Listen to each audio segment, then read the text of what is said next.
Ar matėt kada nors tokius saugos diržų užraktus? Šiandien turime garbės pavairuoti 1997 metų Mazda 323. Automatinė pavarų dėžė, japoniškas sedanas. Problema – kaista stabdžiai, priekinis dešinys. Važiuojam ant keltuvo, pasižiūrėsim, kas per bėda. Mūsų pacientas turi 16 vožtuvų variklį ir užstrigusi stabdžių suporto cilindriuką, kurį kažkas jau bandė pataisyti, bet tikriausiai nesėkmingai. Patikrinom kitą pusę, o čia visiškai tas pats.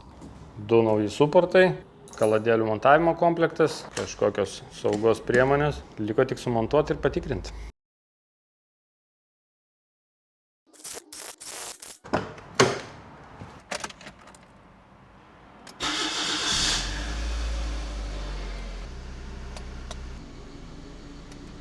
Su sąlyga, kad automobilio vertė yra maždaug 12-13 tūkstančių. Jeigu yra tokių, iškart parašykit savo automobilui.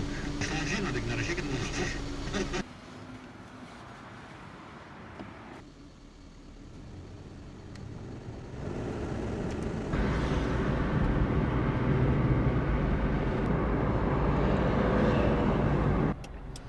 Nu ką, reikės prašokt, tuoj launčinsim.